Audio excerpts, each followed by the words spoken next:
औज़ुबिल्लाहि मिनश्शैतानिर्रजीम बिस्मिल्लाहिर्रहमानिर्रहीम। तो सबसे पहले मैं आपको अपने बारे में थोड़ा सा बता देता हूँ कि मेरा नाम मोहम्मद सुबहान है और मैं इधर अरम भाई की जगह क्लास लेने आया हूँ क्योंकि उनके इम्तिहानात हो रहे थे, तो इस वजह से आपकी 2-4 क्लासें इंशाल्लाह मैं ही लूँगा। आप कुरान पार्ट भी और ग्रामर पार्ट भी। तो आज की क्लास को हम स्टार्ट करते हैं। बिस्मिल्लाहिर्रहमानिर्रहीम। बिस्मिल्लाह अल्हम्दुलिल्लाहि वस्सलातु वस्सलामु अला रसूलिल्लाह। रब्बि इश्रह ली सदरी व यस्सिर ली अमरी वहलुल उक़दतम मिन लिसानी यफ़क़हू क़ौली। और कुरान समझें आसान तरीके से। हिस्सा अव्वल नमाज के ज़रिए लेसन नंबर 6A में आप सबको खुशामदीद। अस्सलामु अलैकुम वरहमतुल्लाहि वबरकातुहू। बंद कर दूँ? बंद कर दूँ।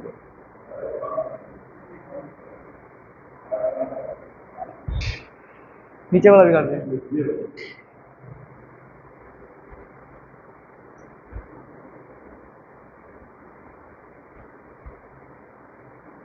दोनों बटन, वो बटन निकाल दो ना, सारे बटन निकाल दो।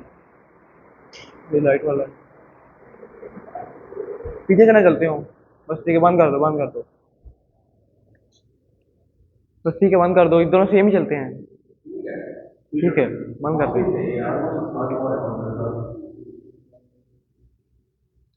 तो क्या आपने सबक पढ़ा? कौन कौन ए में से है? हाथ खड़ा करे।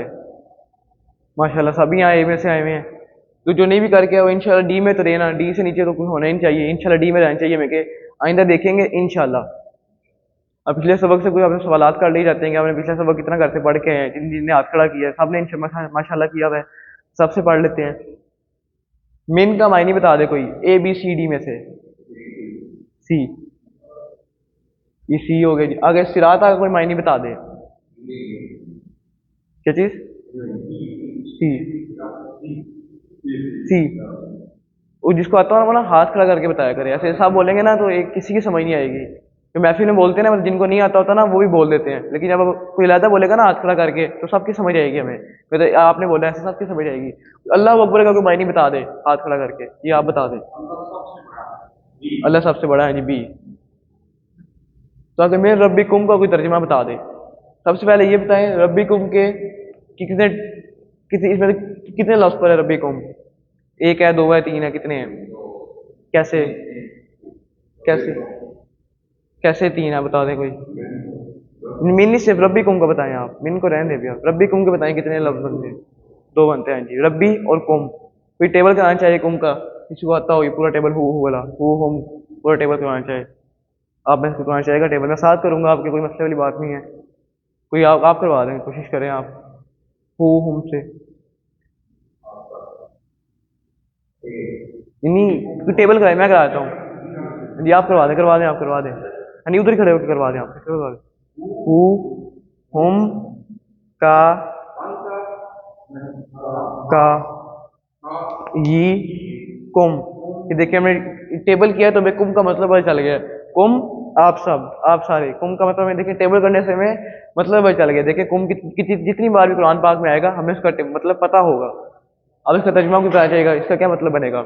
मिन का मतलब क्या था ये बताएं आप। मिन का मतलब ये पीछे क्विज में पूछे से। रब्बी कुम, आप सबके रब से, आप। बी। तो आज का सबक देख लेते हैं। आज के सबक में सबसे पहले हम कुरान पार्ट में पढ़ेंगे फजर की अजान और अकामत और वजू के बाद की कुछ दुआएं पढ़ेंगे। और ग्रामर पार्ट में पढ़ेंगे 3 लफ्ज अलग पढ़ेंगे, बी, फी और अला। और ये भी उन्हीं टेबलों पर आएंगे, उसी शब्दों की तरह यूज होंगे जैसे हमने वो किए थे ना, हु हुम का ये कुम ना। ये भी उन्हीं शहरों पे आएंगे। कोई अलग शारे बिल्कुल जो है वो किसी वन में नहीं करवाए जाएंगे। जितने भी टेबल किसी वन में आएंगे सारे इन्हीं शहरों पर आएंगे जो हमें 6 पहले आप याद कर चुके हैं। और नुक्ता तलीम शौक की भी एक बात होगी जिस आज सबक में होती है। तो अल्हम्दुलिल्लाह सबक नंबर 6 के इख्तिताम पर आप 63 अल्फाज नए सीख चुके होंगे, जो तकरीबन तकरीबन कुरान में 23,000 मरतबा आए हैं। कितनी बड़ी अचीवमेंट आप लोगों ने भी अचीव कर ली है। इस कोर्स में हमारा टारगेट कितना है, कौन बताएगा? इस कोर्स में हमारा टारगेट कितना है? इस कोर्स में हमने कितने अल्फाज सीखने हैं पूरे कोर्स में, किसी वन के अंदर? 41,000।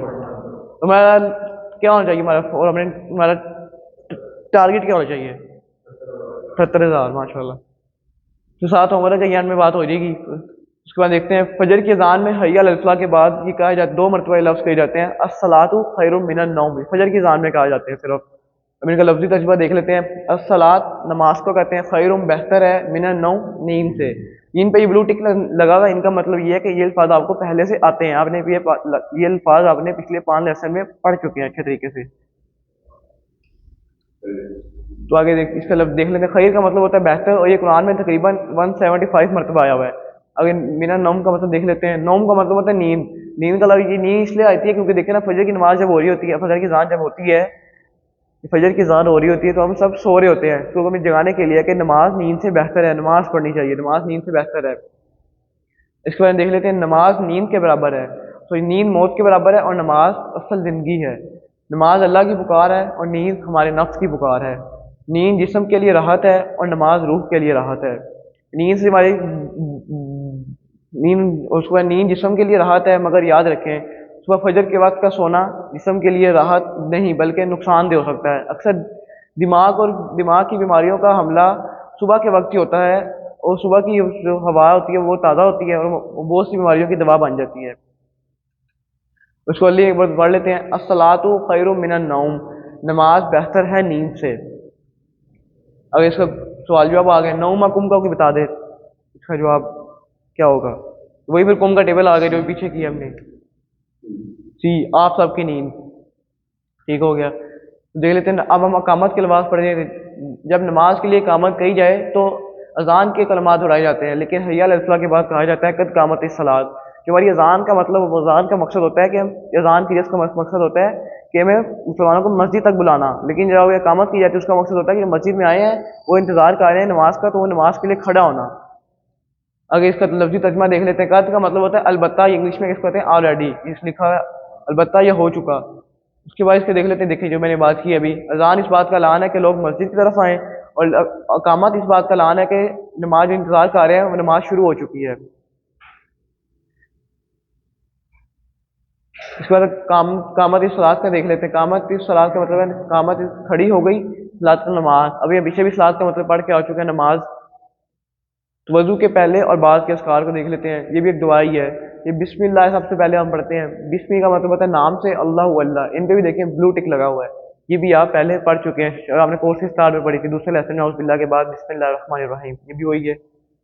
उसके बाद वजू के बाद जो दुआ है उसकी फजीलत है कि आप सल्लल्लाहु अलैहि वसल्लम ने इरशाद फरमाया, जो कोई तुम में से ध्यान से वजू करे, बिल्कुल आराम आराम से वजू करे, और ये दुआ पढ़े, जो भी हम आगे पढ़ेंगे इंशाल्लाह, तो और उसके लिए जन्नत के 8 दरवाजे खोल दिए जाते हैं, उसकी मर्जी जिस मर्जी दरवाजे से दाखिल हो जाए।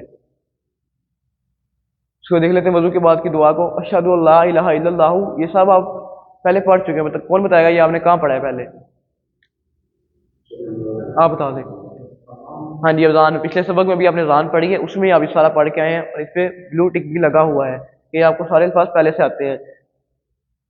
अशहदु का मतलब होता है मैं गवाही देता हूँ अन के ला इलाहा नहीं है कोई मबूद इल्ला इल्लल्लाहु सिवाय अल्लाह के। अब इसकी वजाहत देख लेते हैं। मौत को याद रखिए, जिसका आखिरी कलमा ला इलाहा इल्लल्लाह होगा उसको बगैर हिसाब किताब के जन्नत में दाखिल कर दिया जाएगा। और अपने करीब वालों को ला इलाहा इल्लल्लाह की तलकीन कीजिए। इसका ये, अगर आप मतलब पूरी ज़िंदगी आप मतलब गाने सुनते रहे, बुरे काम करते रहे, अल्लाह का जिक्र आपकी ज़ुबान पे पूरी ज़िंदगी नहीं रहा, हम ये सोचते हैं ना कि मतलब अभी हम फिल्में देख लेते हैं, गाने सुन लेते हैं, लेकिन हम जब मौत का वक्त आएगा ला इलाहा इल्लल्लाह पढ़ लेंगे, जन्नत में चले जाएंगे, लेकिन ऐसा बिल्कुल भी नहीं होगा। ये बिल्कुल भी नहीं है। जब आप पूरी ज़िंदगी अल्लाह के कलमा, अल्लाह का जिक्र करते रहेंगे, अल्लाह का ज़िक्र करते रहेंगे, जिक्र करते रहेंगे, तो आपकी क़यामत मुझे आखिरत के दिन भी आपके ज़ुबान पर, मौत के वक्त भी आपकी ज़ुबान पर ये ला इलाहा इल्लल्लाह होगा। और एक डॉक्टर की मिसाल लेते हैं कि वो कहते हैं कि मैंने अपनी पूरे ज़िंदगी की सर्विस, जितने मैंने काम किया सर्विस में, मैंने 10 से 12 लोगों को मरते हुए देखा है, उनमें से सिर्फ 2 लोगों के ऊपर, 2 लोगों की ज़ुबान पर सिर्फ ला इलाहा इल्लल्लाह था। तो इससे अब ये अंदाज़ा लगा सकते हैं कि ला इलाहा इल्लल्लाह की कितनी अहमियत है हमारी ज़िंदगी में, कितनी अहमियत है। अगर अल्लाह का जिक्र ज़ुबान पर रहेगा तो मरते वक्त भी कलमा नसीब होगा, जैसे कि पहले हमने बात की है कि हमारी ज़ुबान पर नहीं रहेगा जिक्र अल्लाह का, तो हमें मरते वक्त भी कलमा नहीं मिलेगा। अगर लफ्ज़ आगे देख लेते हैं। वहदहू ला शरीका लहू, वहदहू का मतलब होता है वो अकेला है। इसके 3 होते हैं, वाहिद, अहद और तौहीद। अगर ला शरीका लहू, ला का मतलब है जी नहीं, शरीक का मतलब है कोई शरीक। इसके भी 2 होते हैं, शरीक और शुरका। फिर आगे देख लेते हैं 4 शरीक। देखें, शरीक का मतलब होता है हिस्सेदार और पार्टनर, शरीक, शुरका, शिरक और मुशरिक। अगर लहू आप पढ़ चुके हैं, कोई टेबल कराना चाहेगा लहू का, पूरा टेबल करवा दे कोई। आपने पढ़ लिया है टेबल आपने लहू का, कोई करवा दे आपने टेबल,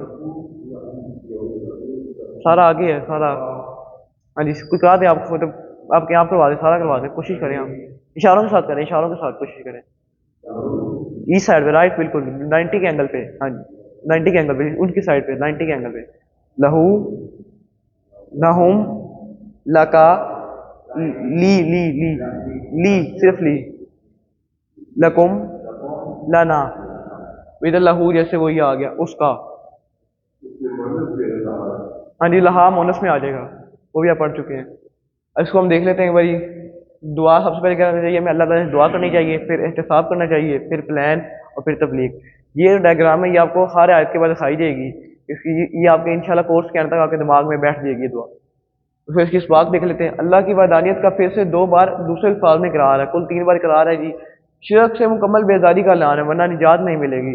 अल्लाह ताला के नज़दीक शिरक सबसे बड़ा गुनाह है। अगर हम कोई बुरा काम देखें, शिरक सबसे बड़ा गुनाह है। अगर हम आपसे बात कर रहा हूँ, मैं आपने किसी और को शिरक करूँगा बीच में, तो आपको भी अच्छा नहीं लगेगा, इस तरह हमारे रब को भी बिल्कुल अच्छा नहीं लगता। अल्लाह ताला ने कहा है कि क्योंकि शिरक हरगिज़ माफ़ नहीं किया जाएगा। हर गुनाह की अगर आप तो मतलब आपको गलती से गुनाह हो गया है, तो आप 2 रकअत नमाज़ पढ़े, नफल पढ़े 2 रकअत, उसके बाद अल्लाह ताला से दुआ में गिड़गिड़ा कर माफ़ी मांगे, अल्लाह ताला इंशाल्लाह बेशक माफ़ करने वाला है। लेकिन शिरक जो करता है उसकी बिल्कुल भी माफ़ी नहीं है। इसकी हम एक मिसाल ले लेते हैं। जैसे मैं डॉक्टर पे जाता हूँ, मैं वैसे दवाई लेके आता हूँ, 2-3 बाद में मुझे मतलब शिफा आ जाती है, मैं सही हो जाता हूँ। मैं कहूँगा जी आपको बताता हूँ मैं जाके, या वो डॉक्टर के पास जाना, उसकी ना दवाई बहुत अच्छी है, वो जल्दी शिफा देता है। ये भी शिरक के ज़िम्मे में आता है, लेकिन ये छोटा शिरक है, इसकी तौबा हो जाती है। लेकिन आपको इससे बचना चाहिए। हम अक्सर ज़िंदगी में हम बहुत से छोटे-छोटे जुमले बोल देते हैं शिरक के मामले में, लेकिन हमें उनसे तौबा करनी चाहिए। और देखिए हमें कहना चाहिए कि अल्लाह ताला ने शिफा मुझे दी है, ज़रिया डॉक्टर को बनाया गया है। उसको अल्लाह एक बार देख लेते हैं। वहदहू ला शरीका लहू, वो अकेला है, नहीं है कोई शरीक उसका। अगर ये अशहदु अन्ना मुहम्मदन अब्दुहु व रसूलुहु, अगर इन पे देखें, फिर इन पे भी टिक लगे आए हैं, ये भी आप पीछे अजान में ही पढ़ के आ चुके हैं। अशहदु का मतलब है मैं गवाही देता हूँ, अन के मोहम्मद मोहम्मद। अब आप अब्दू को देख लेते हैं। अब्दू आपका होता है बंदा, अब्दू का मतलब है बंदा, अल्लाह ही अल्लाह का बंदा, ठीक है। आगे देखें अब्दू हुआ आ गया जो आप कर रहे हैं जी। हाँ जी, अल्लाह का बंदा, एक बंदे की बात हो रही है यहाँ पे, अल्लाह का बंदा। मैं सिंगल के लिए बात हो रही है यहाँ पे।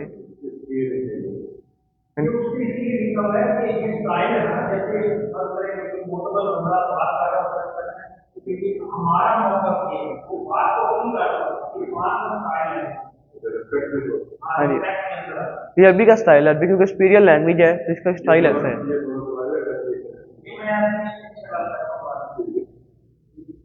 जैसे अब्दू आ गया बंदा उसका, इसे आप जिसके वाहिद है इबाद, इसकी जमा है। उसके बाद रसूलू को देख लेते हैं, रसूलू हु, यहाँ पे भी देखें हु आ गया है, इसका मतलब होगा उसका रसूल, उसके रसूल। आगे वाह लग जाएगा तो इसका मतलब हो जाएगा, वाह का मतलब होता है और उसके रसूल। अगर फिर से डायग्राम आ गई है, दुआ, इत्तिसाब, प्लान और तबलीग। तो फिर इस बात देख लेते हैं। ऊपर अज़ान के कलमात में हम इसका सारा कुछ पढ़ के आ चुके हैं, पिछले सेशन में आपने इसकी वजाहत पढ़ ली हुई है।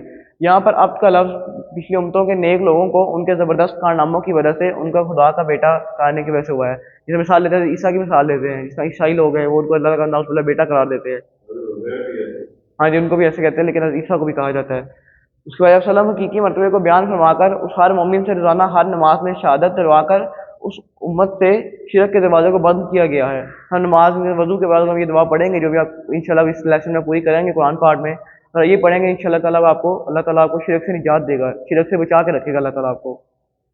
हम सबको अल्लाह ने बनाया है और इसकी हर चीज़ को भी, इसलिए हमको इसका सच्चा बंदा बनकर रहना चाहिए। सच्चा बंदा बनने से यहाँ मुराद है कि हमें उसकी नेक काम करनी चाहिए, नमाज ज़्यादा में नमाज पढ़नी चाहिए, नमाज की बिल्कुल छोड़ने की बिल्कुल माफ़ी नहीं है, और हमें अल्लाह का ज़्यादा जिक्र करना चाहिए। सारा सच्चा बंदा बनने से हमें ये मुराद है। हज़रत वसल्लम अल्लाह ताला के सबसे बेहतरीन आपने, इसमें कोई शक नहीं कि अल्लाह ताला के सबसे महबूब भी हज़रत वसल्लम ही अल्लाह ताला के बेहतरीन बंदे हैं, हमारे लिए बेहतरीन नमूना भी है। उनकी ज़िंदगी हमारे लिए मशले राह है, हमें उनकी ज़िंदगी पर अमल करना चाहिए। अगर हमें जन्नत पानी है, अल्लाह को राज़ी करना है, तो हमें उसकी ज़िंदगी पर अमल करना चाहिए। इसको अल्लीफ से देख लेते हैं। वअशहदु अन्ना मुहम्मदन अब्दुहु व रसूलुहु, और मैं गवाही देता हूँ कि मोहम्मद सल्लल्लाहु अलैहि वसल्लम उसके बंदे और अल्लाह के रसूल, उसके रसूल हैं। अब्दू को कोई बता दे इसका मायने क्या होगा? डी, उसके रसूल। मैंने आपको पहले भी कहा कि जिसको आता हो वो हाथ खड़ा करके बताए। अभी मैंने पहले मिसाल दी है कि हाथ खड़ा करके बताए, तो ये आपने बता दिया, आगे से कोशिश करिएगा। आगे देखते हैं जी। अल्लाहुम्मा जल्ली मिनत तव्वाबीना, अल्लाहुम्मा का ये बात है, देखे ना, इसके भी बताएगा इसके कितने जोड़ बनते हैं, इसमें कितने लफ्ज़ आ रहे हैं अल्लाहुम्मा के। दो, लेकिन इसमें ऐसे नहीं होगा। देखेंगे दो होंगे तो क्या, हुम का मतलब होता है उसका, उन सब का, उन सब का। लेकिन ये होगा कि अब अल्लाह का ना कह सकते हैं उन सब का अल्लाह, मतलब अल्लाह वो सब। लेकिन अल्लाह कुरान में जितनी बार भी आएगा उसका मतलब होगा ए अल्लाह। जितनी बार इसके कोई आप इसमें कोई अल्फाज नहीं, एक ही अल्फाज है, इसको कोई आप नहीं कर सकते, टुकड़े नहीं कर सकते बिल्कुल भी। अजल्ली को देखते हैं अभी, इसका मतलब होता है दो। इज अल और नी, इज अल अभी हम इशारों में भी आगे पढ़ेंगे, तरफ मिनट से आगे जाएंगे ना इंशाल्लाह, इज अल भी आ गया क्योंकि इशारों में भी आ जाएगा।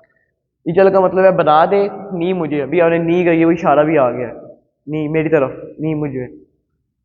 अगर मेरा तवा बीना का देख लेते हैं, इसका मतलब ताबा पलटना, ताइब पलटने वाला, तवाब बार बार पलटने वाला। इसका मतलब होता है खूब तोबा करने वालों में से। या वजू के बाद दुआ पढ़ेंगे उसका मतलब ये होगा।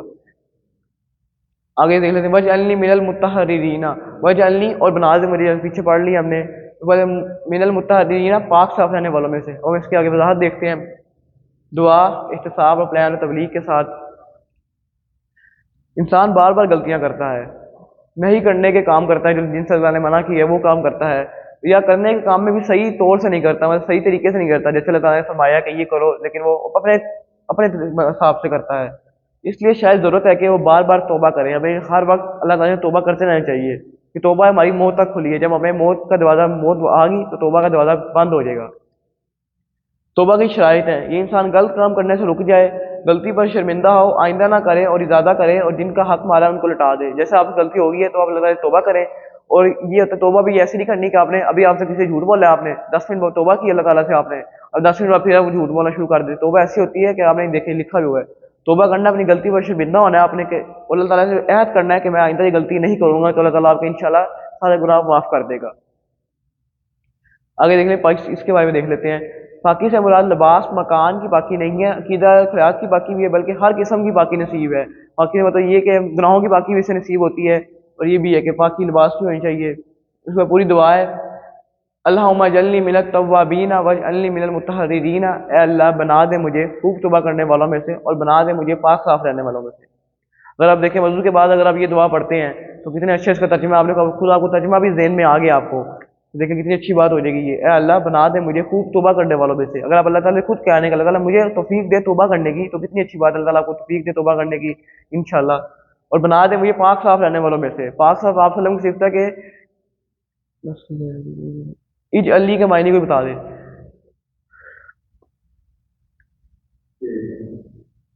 आप बता दे। हाँ जी, ए बना दे मुझे, हाँ जी ये बना मुझे। आगे अल्तवाबीना का तर्जुमा बताए कोई, आप बता दे भाई। ठीक, खूब तौबा करने वालों में, सही है जी। उसके बाद जो वजू के बाद दुआ पड़ेगा तो क्या होगा, जो भी मैंने बात की थी बता दें आप। जी, उसके लिए जन्नत के 8 दरवाजे खोल दिए जाएंगे, और जिससे उसका दिल चाहे उससे दाखिल हो सकता है वो। आगे मिनल मुत्तहरीना का मायने, जो लोग वो लोग जो एक से ज़्यादा जवाब भी हो सकते हैं। ए पाक रखते हैं अपने कपड़ों को, पाक रखते हैं अपनी सोच को, पाक रखते हैं अपने घरों को, पाक रखते हैं अपने ईमान को। हाँ जी, हाँ जी सारे ही हैं, इसमें सारी है जी। सच्ची तौबा का तरीका क्या है, इसमें भी एक से ज़्यादा जवाब हो सकते हैं। ए गुनाह को छोड़ देना, आइंदा ना करने का अज़म करना, नदामत महसूस करना, दूसरों से जो भी गलत तरीके से लिया गया उसको लौटा देना, मतलब हक लिया किसी से हमने ना हक लिया तो उसको वापस कर देना। इसके भी सारे हैं जी माशाल्लाह। वजू के बाद दुआ पे तौहीद पर जोर दिया गया है, कितनी मरतबा दिया गया है,